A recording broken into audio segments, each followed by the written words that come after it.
Hello and welcome to SPC's Living Well. My name is Jerry Cade. I'm a counselor at SPC Downtown Center and your host for today's show. We're coming to you live from the SPC TV studio on the Seminole campus today. The goal of SPC's Living Well is to promote wellness for all SPC employees. We need your participation in today's show. You'll notice a section on your computer screen where you can submit questions for our guest, or you can chat with each other about our topic. Please participate throughout the broadcast. We'll do our best to get to your questions later on in the show. Our topic for today is dealing with stress in and out of the workplace. Seamus Allman, licensed mental health counselor from Baycare Behavioral Health, is our guest. And coming up a little later in the show, we'll have a demonstration from Erin Senack, coordinator of student life and leadership and adjunct faculty member at SPC's Downtown Center, on some very simple techniques you can do at your desk to help you reduce your stress during the day. Seamus, welcome to SPC's Living Well. Thank you, Jerry. Let's start with the concept of stress itself. Is all stress bad? Oh no, on the contrary, if we didn't have stress, we'd be dead by now. So stress can be very useful, effective. It helps to motivate us to get going. The term used is eustress, yes. As in some folks who say, I do much better when I have deadlines. I like deadlines, I like to get the excitement, to build up the energy with stress. Yeah, I looked up the definition of eustress because I knew you were going to use that word, which means stress that's deemed healthful or giving one the feeling of fulfillment. So eustress can help athletes perform better. I think it helps students and faculty perform better. The cutting edge. It's the kind of stress that comes from engaging in the task at hand. And the problem is when we get too much stress. Correct. Then it becomes hurtful. Right. So what are some of the causes of stress? Let's start with the workplace. What are some of the things that cause people to have stress in the workplace? Well, lots of times it's too many tasks, expectations with time and people. A demanding boss? Perhaps it's a demanding boss, or it's a long list of tasks. The boss may not always give lists. Yeah, right. It's sometimes feeling ambushed at work, as in you thought you're going to be doing one thing and you're being presented with some other tasks that need to be done and taken care of right away. Right. Some people bring their personal issues with them to work. The unresolved stuff from home, either some things that are going on, those can continue on at work and sometimes interfere with a person's productivity at work and their ability to get along well with others. Life keeps happening even when we're at work. Absolutely, so yeah. But most of the time, a lot of times it's people have worries, and those worries lead to tension, and tension leads to sometimes the accumulation of more tension, and people have a tendency to either shut down or explode when those types of things happen. Right. And then there's the complaining that people do sometimes at work. A lot of times people complain about this and that and the other thing. Yeah, and for some people get into that because it's referred to as the silo effect. And so you have little clusters of people, little catches of people who spend their time promoting their own togetherness, but also what's wrong with some other folks in the system. Right. Well, we all like to complain at some point in time. That's true. It is part of human nature. Absolutely. As long as there's a resolution to it and it's not I'm digging deeper and deeper into the negativity of what's going on around me. Right, and just making it worse. Right. All right, well, let's talk about some of the strategies that people can use to help them reduce stress at work specifically, and then later on, we'll talk about stress outside of work. But what about at work? Well, probably it would start with the last activity one would do before leaving the office or leaving a work site the day before, so that one would organize it, make a plan of activities for the following day, so that when one goes to work, when one goes home, one doesn't have to continue to think about, oh crud, all that stuff I still have left to do. Right. Instead, it's on the list. I saw an article in the paper yesterday. It says a messy desk can drain your brain. It can be a cause of stress when there's stacks of work to be done, and sometimes that can be causing extra stress for us, just seeing the mess. Right, but sometimes for me, too clean a desk is also a sign of, not a sign of stress, but it could be an instigation of stress, like I should be getting something else done around here. Right. And a lot of the things that we're talking about today are based on individuals. Some people work better with a very clean desk. Some people work better with a messy desk. Yes. But to figure out what you need to reduce stress is going to be the key to that. Right. It's part of accepting the reality. And to be aware of what are the things that tend to stress me out. Right. And when I'm aware of those things and I'm aware and monitoring the stresses that I'm experiencing, what effective things do I do to reduce that stress? Because stress is tension.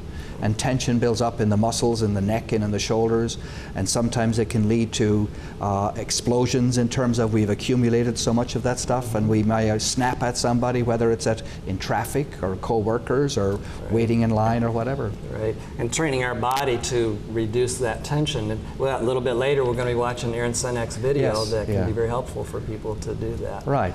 So, all right, are there any other strategies that you like to recommend for dealing with stress? Well, I would say paying attention to what's going on so that we think and we plan how we're going to lay out our day. And we monitor where we're feeling tension, what are some of the things that affect me. And stress may come from people, the people I interact with. It may come from things, the things I have to do, the things I need to do. It may come from time, being rushed for time. And it may come from just overall inside myself, how I explain all that sort of stuff to myself. Right. So one person might say, I love it, doing things like this, and somebody else says, it's too overwhelming. Right, right. And to sort of know ourselves and know what we need to do, both what causes our stress and how to relieve our stress. And have an optimism that I can deal with this in time. Now, we're getting some questions in that I want to start to relate to you, let you answer. This one comes from Matt. Can stress be linked to physical ailments? Oh, most definitely, yes. Because when all those physiological changes that take place in the body, when we're preparing ourselves to respond to something that is a threat to us. Right. It may not be a real threat, but our body is responding physically, and so we may have tension headaches, we may have upset stomach, difficulty sleeping, difficulty concentrating, but physically, stress can create a tremendous amount of negative impacts on the body. And that being the case, then it's important that we learn the skills to cope with stress. Exactly, yes. What are this comes from someone at the St. Pete Gibbs campus, what are some physical or emotional signals that I'm feeling stressed? You mentioned a couple of tension headaches. Tension headaches. Somebody has been talking to me for 2 or 3 minutes and I don't have a clue what they said because my mind is off on something else. It's the startled responses sometimes, as in a slight noise and I get easily startled by it. Sometimes we're really focused on what's wrong with things rather than relaxing and seeing things in a more balanced type of light. But most of the time it's difficulty paying attention to the issues that are going on close to me. Right. And people are talking and my mind is someplace else. Right. So now it's time to watch the demonstration that Erin Senack prepared.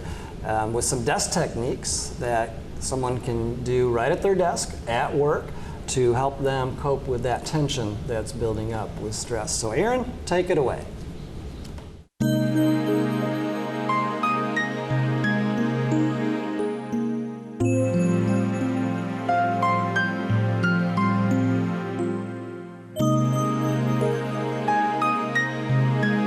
Drop that mouse. You look like you could use a break. Hi, I'm Erin Senack, certified yoga instructor. I'm going to guide you through a whole body workout, not only so that you can survive the day, but so that you can thrive. We're going to move you to the edge of your seat. Feet are comfortably rested on the edge of the ground. Feet are parallel. And now we're going to bring your shoulders up, back, and down. A great way to relieve stress and a great stretch is to bring your shoulders all the way up to your ears and release. And we're going to do it one more time. So bring your shoulders all the way up to your ears and release. Our next stretch, we're going to do shoulder rolls.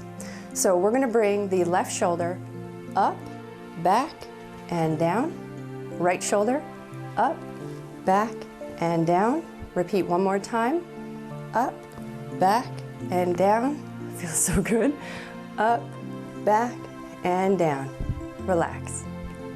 A lot of us do quite a bit of work on the computer, so we're going to be doing carpal tunnel stretches. The first thing that we're going to do is we're just going to shake out the hands.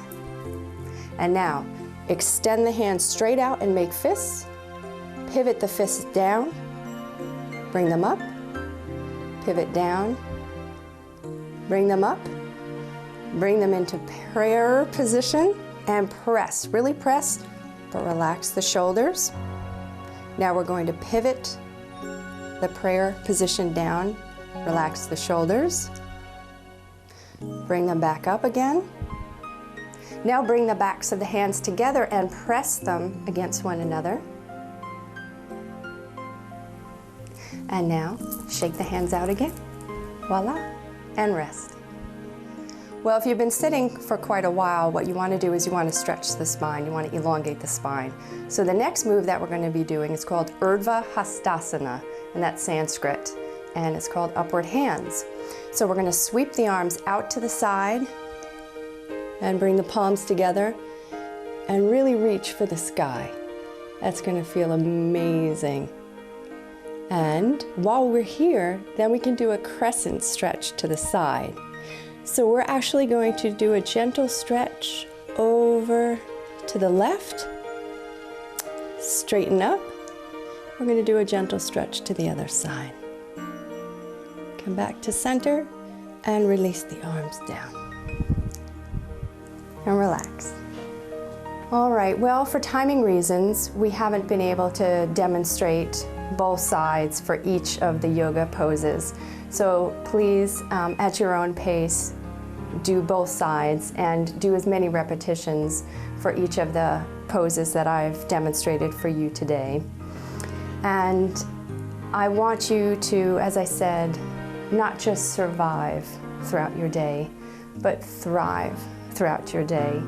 And that's why it's been a pleasure to be able to provide these demonstrations to you. And it's traditional that at the end of every yoga session, we bring our hands together in Anjali Mudra, and we say Namaste, which loosely translated means the light, the joy, the energy that's within me. It bows and honors the light, the joy, the energy that's within you. Namaste. Thank you so much. Enjoy.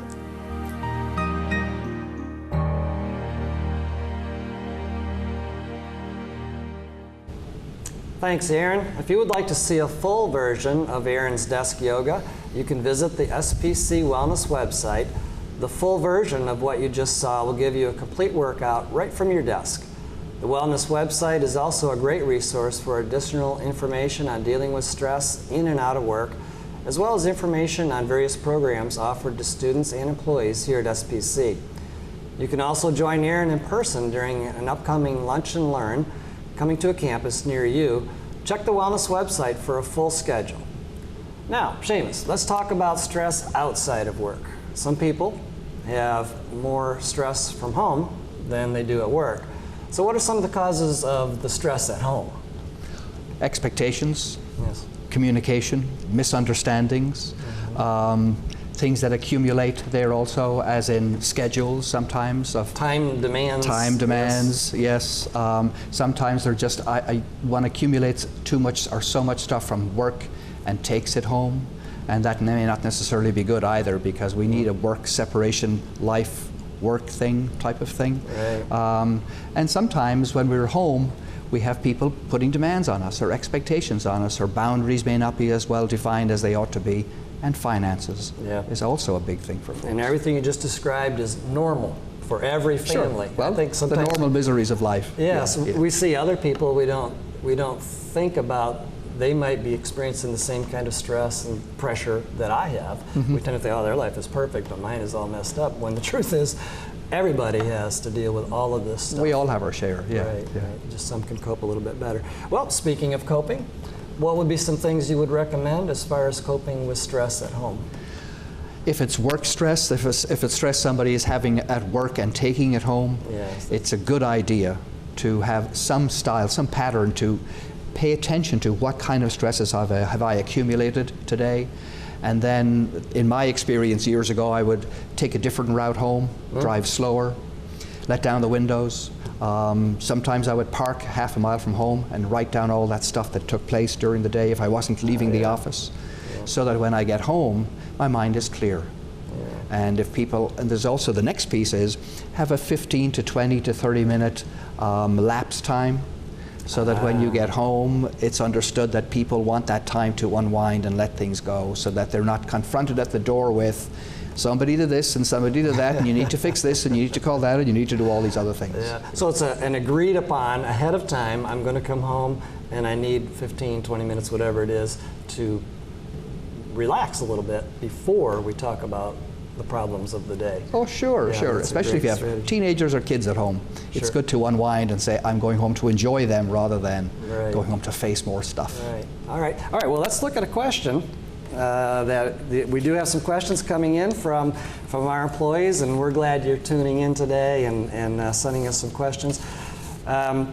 These are both workplace related, but I think they could also apply to home. Okay. What can I do to overcome a negative work environment when coworkers are always complaining, or the family's always complaining? Is this like Eeyore? You know, all we do is whine, whine, whine. Yes, yes. But you know, you will always find a certain amount of complaining at work. And it could be somebody's complaining about some family member from home or somebody else they know or a co-worker or whatever.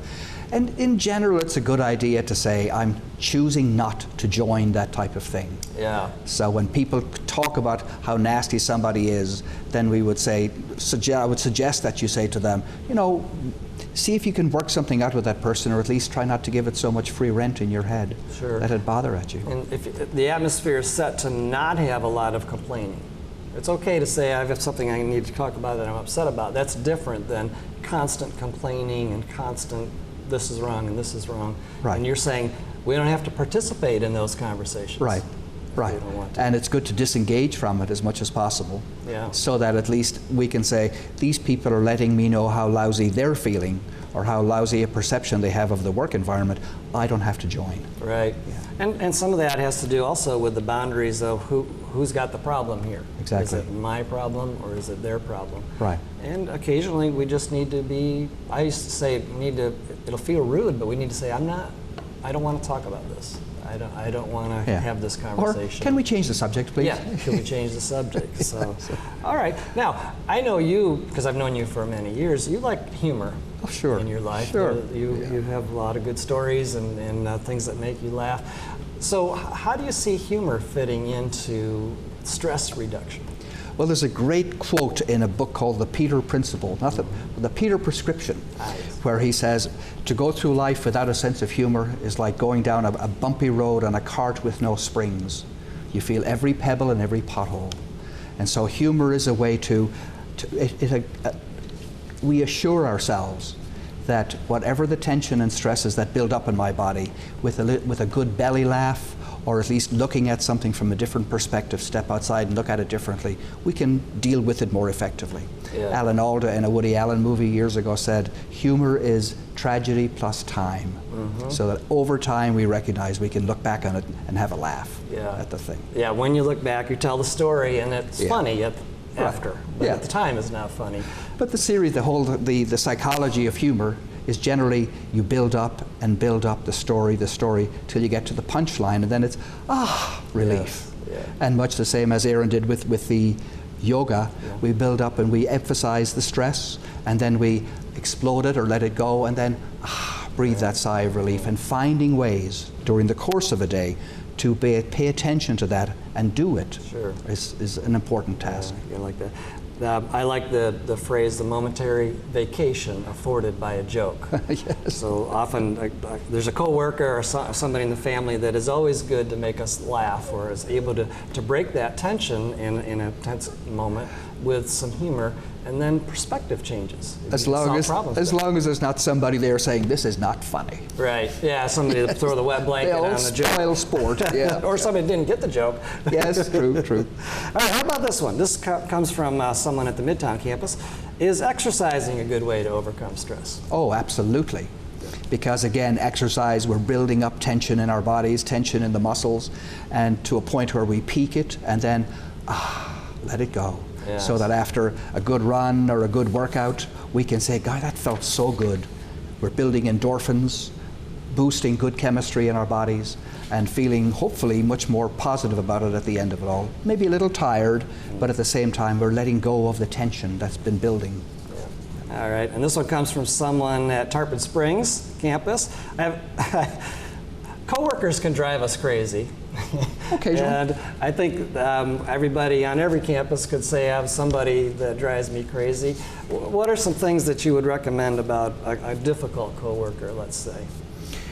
Well, it depends on what, if difficult, because it depends on difficult. Right. Difficult could be they're always complaining about things that are going on in their lives, or it could be difficult in that they will not agree to share the tasks, or don't volunteer to be part of the solution or the resolution to some kind of an issue.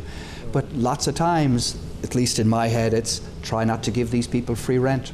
Because the more I allow their behaviors or their attitudes to bug me and irritate me, builds tension and pressure inside my system. Right. And so it's finding a way to explain it to myself in terms of being mindful of these are co-workers who may feel something is very important, but it may not be that important to me. So how can I graciously say to them, I'm so sorry that you're feeling so strong about this in such a fashion, but good luck with working it out. Right, and I can't solve the problem. And again, we're back to that idea of setting that boundary and saying, this is not something that I want to discuss with you. When we were preparing for this, we talked about walking, exercise, that part of physical fitness. But sometimes stopping our work and going for a walk, or stopping that conversation with a person and going for a walk to both clear our head, give us some time to think about the problem, but also just to release that tension again and to move and get the blood flowing and the oxygen flowing a little bit better.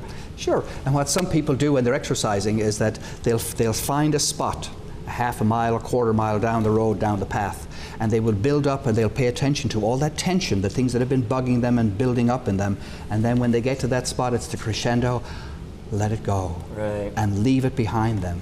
So that if it comes in again, they say, dealt with, taken care of, dumped. I refuse to keep regurgitating old negative stuff. But seeing a therapist or a counselor or using an employee assistance or a student assistance program are also very effective ways to deal with things. Yeah, I'm glad you mentioned that. That ties in with this next question from someone at the Clearwater campus. I work 2 jobs and feel stressed to pay my bills. Are the bills or my physical well-being more important? Cost-benefit analysis. Yes. As in, so that's where one again puts something on paper. Get it out of there, put it down in front of you. As in, what are all the things that are on my mind that are tensing me out? And then weigh them. That's a 1 out of 10. That's an 8 out of 10. That's a 10 out of 10. And so, is my worry more than the issue is itself? Yeah. And it's how do I step back, put it in a different perspective, maybe talking to somebody. Well, you mentioned the EAP program, or having a counselor that someone could sit down with and sort out all. Oh, you're a counselor. I'm a counselor. Yes, sure. So this is what we do. Believe in too. Yes. Unfortunately, people are sometimes a little bit resistant to doing that because they want to be strong and take care of all their problems themselves. And they don't wish to see us shrink. And that has that negative. People like us, they don't want to talk to us sometimes. but to break through that and say it's okay, that's part of coping with stress. Sure. When you're feeling that much stress and pressure, it's okay to talk with somebody that's a trained listener that can actually help you get in a perspective. But if we put a piece of newspaper print up to our noses, unless we already have an awareness that it's just the focus. I can't read it because it's out of focus. Right. We know that if I put it far enough away, I can keep the focus. And sometimes talking to a counselor, talking to a therapist, talking to a good friend who doesn't always just give advice, what you really ought to do, just having somebody to help us get it out and sort it out is very, very helpful. Yeah. This next question is interesting. That sometimes the news and the events in the community can be stressful for people, especially when there's an emergency or some kind of tragic situation. What should people do when that's going on and it's bothersome to them? Sure. Well, we would consider that sometimes cumulative stress or critical incident stress, and the most important piece that comes with, or advice that comes with all of that, is to suggest to people that they exercise, that they journal, get it out of their heads and put it in writing, put it on paper, that they talk about it with people to a limited extent, because otherwise they may be rehashing it. But it's good that if somebody comes home and it's obvious to others that they are affected by it, that they accept that suggestion to go talk to a counselor or an employee assistance person or a good friend to help sort things out with. Yeah. And again, it's back to knowing ourselves and knowing how we're doing. And if something is bothering us so much that we're not able to do our work or have normal kind of routine, then it's a good time to talk to somebody and find out. And another good sign of that, not good, but a negative sign of that is one is going home and not talking to one's partner, right, not responding to one's kids, and is being accused of saying, you haven't listened to me in 10 minutes, I've been talking, you haven't heard a thing I said. Yeah. And it's good to sort of notice it, be mindful of it, pay attention to it, and find ways to move it along so that it doesn't interfere with good family living. Yeah. This question comes in, how do you deal with a spouse that's negative or criticizes often? This is a little more complicated than just a coworker. Now it's a spouse. Closer to home. Yeah. Yeah. Well, one would hope that there's such a relationship there that feedback to one's spouse isn't perceived as criticism, but that sometimes one might at least hope one's spouse will acknowledge that they're letting us know the negative mood or the pessimistic mood or the critical mood that they are in, that perhaps, and maybe suggest some things or ask them, have they considered doing anything to resolve it, or do they just like to continue to give opinions in this kind of fashion? Because sometimes people don't want to be told what to do, you know, what you really ought to do. Mm-hmm. They'd much prefer if somebody listens to them, validates what they're saying, acknowledges that they have motivation to resolve or deal with some of these kinds of things, and wishes them assistance, but at the same time doesn't jump in to solve it for them. I think sometimes people don't, the criticizer or the criticizing person doesn't recognize that it's criticism. They see it as just saying. Reporting. This is what needs to happen, and this is you did this and you did that. Yeah. So sometimes to have a conversation about that and just say, we've got to change these patterns. You don't recognize it. Or I don't like it when we find ourselves stuck in these kinds of conversations. Can we agree to limit reporting on negative stuff to 15 minutes? Right. And what we know through saturation therapy is that if 15 minutes every day, it's now at 15 minutes of complaining, after a while there isn't 15 minutes left to complain anymore. Yeah. But at least to know that I'm listened to, I'm attended to, and my point is validated. Yeah. All right, another question coming in. Does diet affect stress? What do you mean? Just because I drank too much coffee? What do you mean by that? Oh, of course, naturally. There are calming foods, and there are foods that can really set us off. Some foods will give us energy. Some of the carbohydrates we would take before running a long race the next day or a long run the next day are good for us, but they affect, some of these foods affect stress. Of course, yeah. Because it's all nutrition, how it's absorbed and processed, and how it affects the chemical balances or imbalances in our brain. Yep, I think there's a lot more awareness these days of diet and how it might affect our body and our ability to cope with stress. So you combine diet and then exercise, those two things can be very helpful. Look at the Monster drinks and these energy drinks. Would drive me nuts. Yeah. So I think the bottom line of what we've been talking about this afternoon is that we need to take ownership of our life and our stress, and we can't be passive. I think sometimes people passively sit back and let things happen to them instead of actively working on the things that need to happen. Right, with the message of, I'd like to work this out. Right. I'd like to see us come to some agreement so that these stressful things don't keep recurring or don't keep eating us the way they were eating at us up till now. And I think people are aware that we can't do it alone. Right. That to have our wellness website and the different things that Steve Mal is doing here at the college are making a difference, because people can kind of together work on this problem. Sure, it's a team. And as a team, and it's a lot easier. Even self-discipline is easier when you have other people that are self-disciplined working with you. Sure, of course. And so we've come a long ways, I think, both in our culture, but also in our culture here at the college. Oh, I imagine, yes. Well, it looks like we're just about out of time. Seamus, I want to thank you for joining us today and providing us with these great strategies. We want to thank you for tuning in today. I hope you enjoyed our show and learned a few things that will help you manage stress and get you through your day better. We want you to help us get the word out about SPC's Living Well. So please share today's show with your coworkers, friends, and family. You can watch an on-demand version of this show on the Wellness website. The full version of Erin's desktop yoga will also be available on the Wellness website, as well as numerous other great resources to aid you in leading a healthy lifestyle. If you signed in to the live broadcast today, you will be emailed a brief survey on today's show. Please take a few minutes and fill out the online form so we can bring topics of interest to you in the future. On behalf of the SPC Wellness Program and the Marketing and Public Information Department, we would like to thank you for watching SPC's Living Well.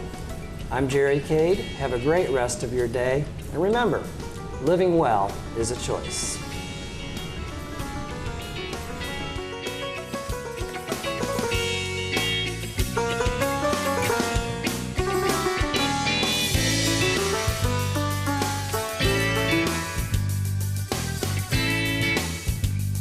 Bye.